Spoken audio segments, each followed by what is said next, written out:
9R2R3, série 58. Question 1. Donc comparer l'aire de la figure A avec la figure B. Alors ici, il n'est pas question de les mesurer. Par contre, ce qu'on peut remarquer, c'est que dans les deux cas, la figure est à la base un rectangle auquel on a à gauche ajouté un triangle et à droite enlevé un triangle. Donc forcément, c'est relativement évident, la première est plus grande que la seconde puisqu'on en a ajouté au lieu d'en enlever.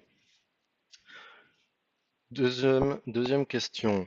Même question avec le périmètre. Alors là, par contre, il faut se méfier parce que même si on a une figure à laquelle on a ajouté un morceau et l'autre enlevé un morceau, au niveau du périmètre, ça ne va pas forcément être classé comme pour l'air. Alors le mieux, c'est de suivre le conseil habituel, c'est-à-dire un périmètre, c'est le tour de la figure. Donc pour comparer, on va faire le tour de la figure. Mais finalement, on s'aperçoit que de ce point-là à celui-ci, en tournant dans ce sens-là,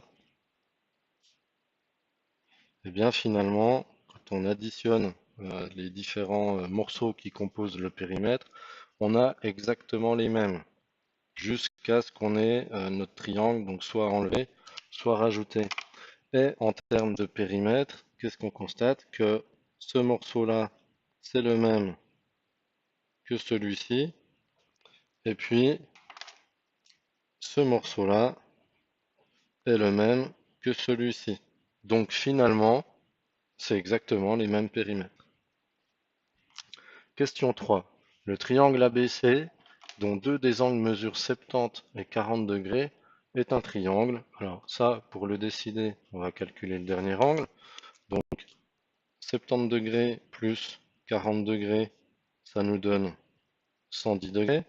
Sachant que la somme des trois doit être égale à 180 degrés, ça veut dire que le troisième angle est égal à 70 degrés. Et puis, du coup, on constate que nous avons deux angles de 70 degrés.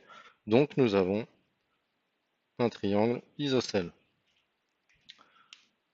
Question 4. Décompose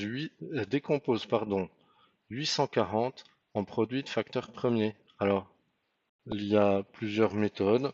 On peut faire celle-ci. On va se mettre sur le côté.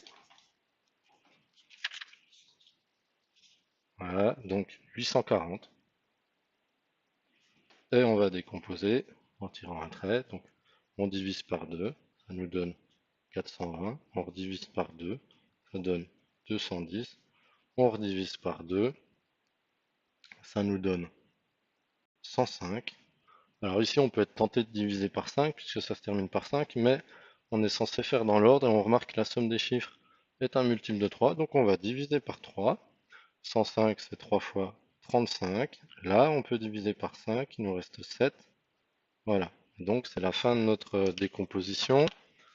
On a 2 fois 2 fois 2, c'est-à-dire 2 puissance 3. Donc 840 est égal à 2 puissance 3, multiplié par 3, multiplié par 5 et multiplié par 7. Et pour finir, question 5, comparer. Moins 5 est plus petit que moins 4. Attention, dans les nombres négatifs, l'ordre est inversé par rapport à l'ordre habituel qu'on voit dans les positifs. Et ensuite, 3,501 est plus petit que 3,53. Alors attention justement à ne pas comparer directement 501 avec 53, puisque ici, pour faire une comparaison, il faudrait avoir le même nombre de chiffres. Donc, on rajoute un 0, et là, on peut faire la comparaison directement, 501 avec 530, et du coup, on en conclut que c'est inférieur. 3,501 est inférieur à 3,53.